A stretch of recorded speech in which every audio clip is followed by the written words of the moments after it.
Hey everyone, today's video is about when he yells at you and you get a panic attack. Please don't forget to subscribe, like, and share, and let's get going. The sound of Bakugo's voice filled the room, sharp and cutting. It was one of those days where a small argument had blown up into something bigger, and his temper, as usual, had spiraled out of control. I'm tired of you never listening, he shouted, slamming his fist down on the table. His fiery red eyes were blazing, the vein in his forehead pulsing in time with the intensity of his words. Do you even care? Your chest tightened as he backed up, trying to calm him down without making things worse. You hated when he got like this, his anger a hurricane that swept through everything in its path. Normally, you could handle it, knowing it was just how he was, intense. But today felt a bit different. The room was spinning, and your heartbeat was racing too fast, pounding in your ears as the panic set in. Katsuki, I... I'm sorry. I didn't mean to. Your voice wavered, barely audible under the weight of the pressure building inside your chest. He was not listening. He was still lost in his own storm. Stop apologizing if you don't mean it. You say sorry, but then do all the shit over and over again. How am I supposed to? Your breath hitched. The air felt too thin, too sharp. Each inhale burned as if it wasn't enough, and your vision blurred at the edges. The familiar sensation of a panic attack crept in, your body betraying you when you needed it to stay calm the most. Katsuki, please, you whispered, gripping the edge of the counter behind you. Your knuckles white with the effort. I can't breathe. But the words barely made it out, lost in the pounding of your heart.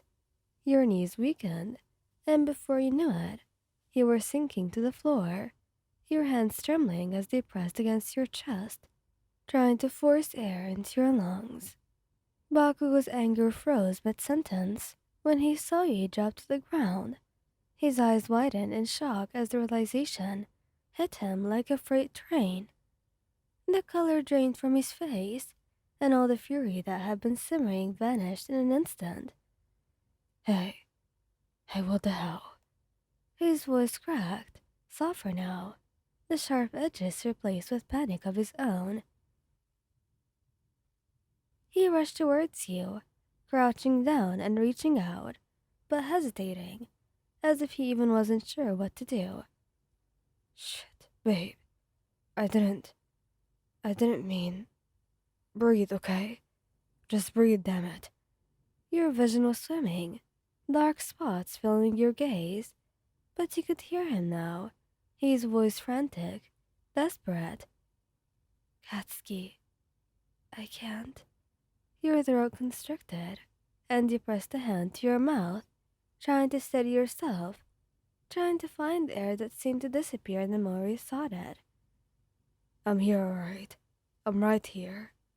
His hands, usually so rough and calloused from battle, touched your shoulders gently.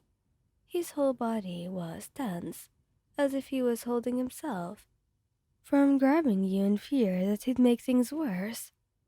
Just breathe, slow, like this. He took a deep breath, exaggerating the motion for you to follow.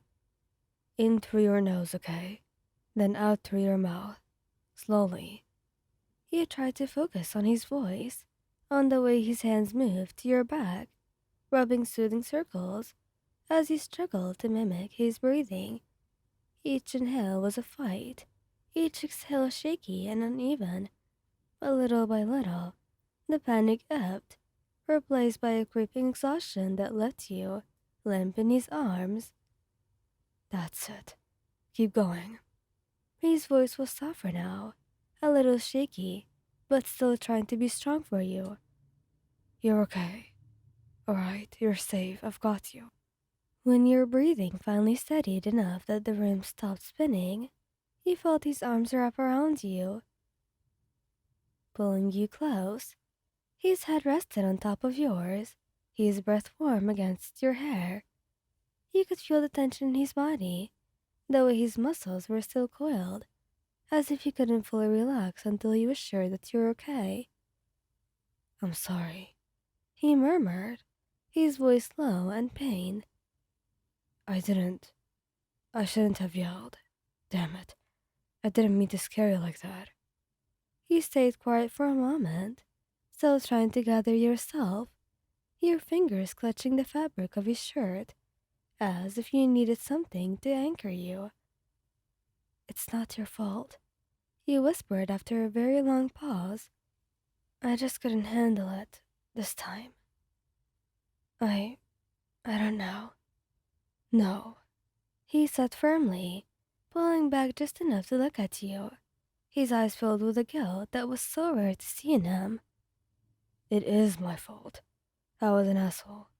You did not deserve this. His thumb brushed your cheek gently, wiping away a tear that you hadn't realized had fallen.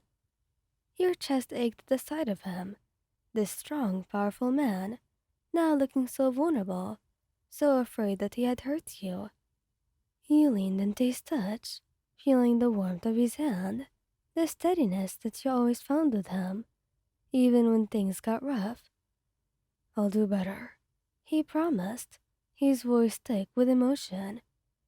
I'll try not to lose my shit so much, alright? I can't stand seeing you like this, because of me.